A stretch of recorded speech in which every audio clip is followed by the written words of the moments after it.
자발적 외톨이 그 두 번째 이야기.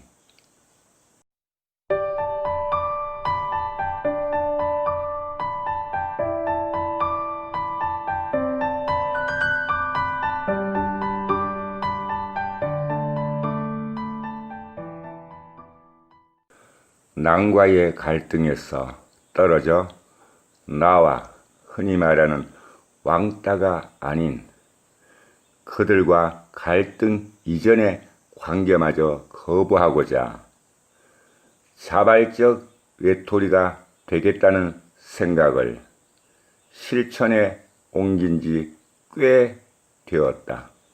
그간 자발적 외톨이에 충실하겠다는 의지력을 유지 또는 강화하는 훈련으로 고립에 충실히 하는 자신을 발견하면서 흐뭇해 하기도 했다.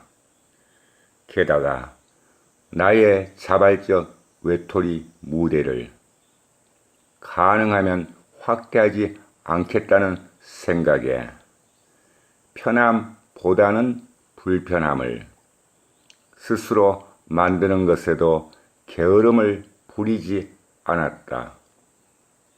달 밝은 밤에 넋 나간 사람처럼 물짐을 져 나를 때 등진 바람이건만 두툼한 겨울 외투를 뚫고 살갗을 쑤시는 짜릿한 쾌감으로 별들을 올려보며 자발적 외톨이로서의 행복을 자랑하기도 했다. 그러면서 늘 어떤 바램이 있었다. 나 스스로 이렇듯 철저하게 자발적 외톨이에 충실함으로 남이 나의 노력을 거들기를 바란 것이다. 그들이 나를 돕는 것은 유령처럼 불쑥 나타나 물짐을 대신 져주는 것이 아니다. 누가 되었건 그들이 되어 내 몸이 느끼는 수고로움을 덜어주겠다고 나서면 그 마음은 분명히 고맙다. 하나, 그들이 눈앞에 나타나는 것만으로 나의 자발적 외톨이는 금이 가고 마는 것이다. 한동안 누구도 방해하지 않는 것에 감사하면서 자발적 외톨이로 지내면서 얻는 득과 잃는 실이 무엇일까 생각도 했다. 우선 얻는 것부터 짚어보자. 외톨이를 어떤 단어와 연관지어야 이득을 말하기가 편한데 고독이 그것이다. 고독의 장점은 진정한 나와 함께 있다는 것이다. 외톨이는 혼자이므로 남을 보고 대하듯이 내가 나를 보는 것에 냉정할 수 있다. 자발적 외톨이가 자신을 보는데 거울이란 사물을 쓸 필요가 없다. 그것으로 보는 것은 나의 겉에 불과하다. 자발적 외톨이는 고독이란 매우 유익한 방편으로 보이지 않는 나의 속을 보겠다는 욕망을 자내게 한다. 현인의 경지에 오른 옛 사람들은 마음을 물건이라 하였다. 실체가 없는 마음을 사물로 여겼다면 그들은 겉이 아닌 속을 보는 뛰어난 능력이 있었다는 것이다.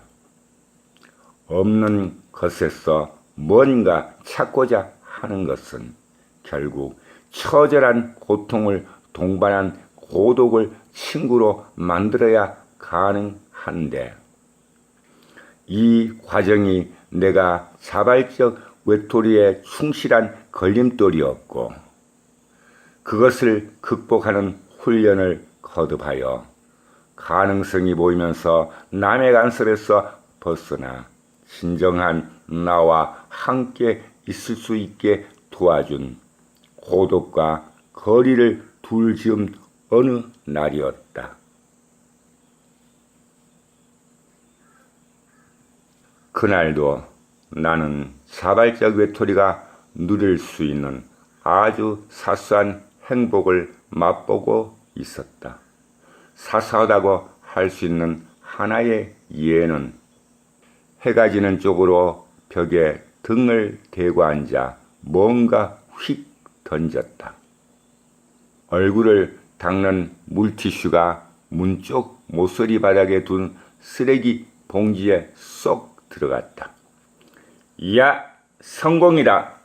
불과 2미터도 안 되는 거리에서 성공한 기쁨은 매우 컸다. 왜냐하면 코를 푼 휴지나 일회용 커피를 탁월한 봉지 등을 쓰레기에 하루 몇 번 던지지만 성공할 때가 잦지 않았다. 들어가지 않은 것은 나중에 주워 담아야 하므로 아예 던지지 말고 앉은 자세로 궁둥이를 뭉그적거려 집어 넣는다면 귀찮을 수도 있다. 운동신경이 둔감한 내가 쓰레기를 봉지에 집어넣으려고 적당한 벽 높이를 겨냥하여 성공한 기쁨을 잠시 누리고 비스듬히 길에 앉아 눈을 지그시 감고 자발적 외톨이를 하겠다는 시점부터 지금까지를 점검할 때였다. 이상한 느낌이 들어서 눈을 떴다. 바람이 숨을 죽여 소수밖에 자연의 잡음이 없는데도 소리를 통한 이상한 느낌을 받은 것이다. 순간 문이 열렸다. 누가 밖에서 손잡이를 잡아 당기는 것이다. 귀를 덮을 수 있는 털모자를 쓴 남자가 배낭을 치고 모습을 드러냈다. 바랄것만 마침내 자발적 외톨이에 충실하지 못하도록 방해꾼이 나타난 것이다. 생각 같아서는 위협과 협박 가진 모욕으로 나의 자발적 외톨이를 방해한 남자를 쫓아버리고 싶었지만 그렇게 하지 않았다. 설마 했는데 결국은 남자가 온 것이다. 블로그에 올린 글을 모두 보므로 남자는 내가 자발적 외톨이에 충실히 하려는 노력을 알고 있다. 그런데도 나의 의지를 실험하려는 듯이 나타난 것이다. 올겨울 유난히 눈이 많이 내린 서쪽 지방에서 먼 길을 왔다. 괘씸하단 생각이 들었다. 쫓아버리기 전에 몸이나 녹이게 하자는 생각으로 문 밖에 나타난 남자에게 들어오라 하려고 입술을 달싹이는 순간 남자의 행동이 더 빨랐다. 털썩 주저앉아서 싱글거린다. 왔으면 잘 있었니껴? 라고 인사말을 당연히 먼저 하여야 하는데도 남자는 그것을 건너뛰고서 마치 당연하다는 듯이 행동을 한 것이다. 기가 막혔다. 이리 살면 안 되는데 좀 뜸 들이다가 먼저 말했다. 말 잘하는 남자가 바로 받지 않고 빤히 나를 본다. 충분히 못된 놈이 되었다고 생각하는데 난 아직 멀었어. 남이 나를 상종하지 못할 놈이라 여길 정도로 악을 추구할 필요가 있어.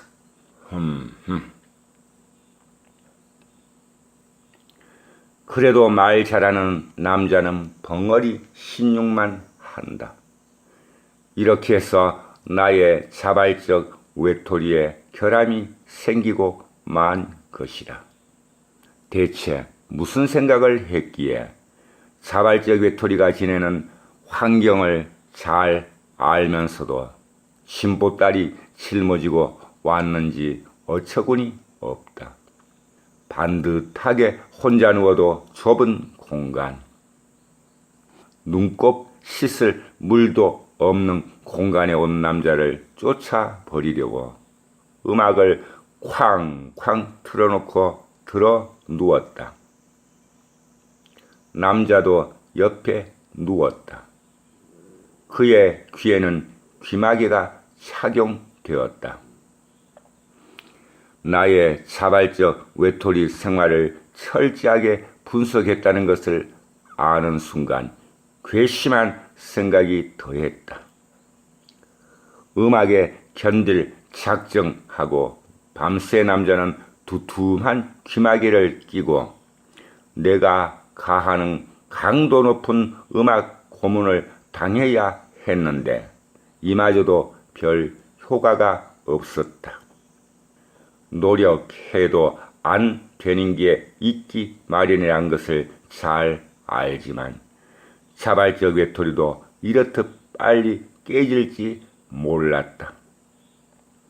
남자를 최대한 빨리 쫓아버리려고 마음을 다시 다잡아 자발적 외톨이에 대한 강도를 한층 높일 필요가 있다. 자발적 외톨이도 좋지만 이 밤처럼 어떤 때는 사람 냄새가 옆에서 나는 것도 나쁘진 않다. 이런 면에서 내가 자발적 외톨이 운운하는 것이 어쩌면 터무니없는지도 모르지만 또 도전한다. 만약 다음에 이런 방해꾼들이 나타날 때를 대비하여 몽둥이를 하나 마련했다. 어렸을 때 내가 공부를 소홀히 하거나 말을 듣지 않거나 문제를 만들 때 아비는 매질했는데 잘못에 따라 때리는 매가 달랐다.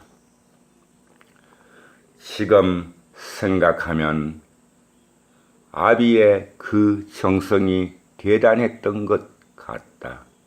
그나마 힘이 있을 때는 닥치는 대로 휘두르다가 운명하기 몇 해 전부터는 기력이 딸렸는지 거든 종아리에 매질하는 쪽으로 체벌이 달라졌다. 병든 아비의 머리맡에는 공부 안 하면 맞는 매, 말 안 들으면 맞는 매, 말썽을 부리면 맞는 매라고 쓰인 회초리가 3개 있었다. 가는 회초리에 또렷하게 글씨를 쓴 매를 맞던 그때는 아비가 야속하기만 했다.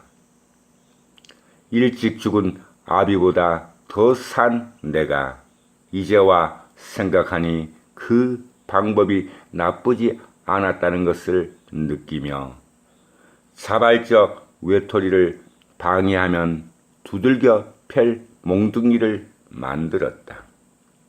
이것으로 나의 자발적 외톨이를 방해하는 자가 있으면 그가 누가 되었든 간에 무지막지하게 패서 쫓아버릴 것이다.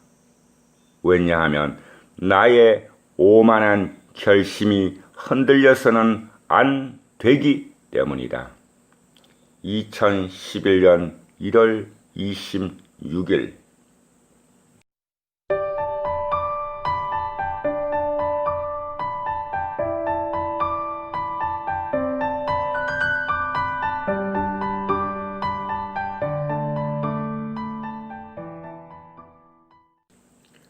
글, 모든 것으로부터 자유인 무학, 낭독, 글 쓴 사람과 같음. 들어주셔서 고맙습니다.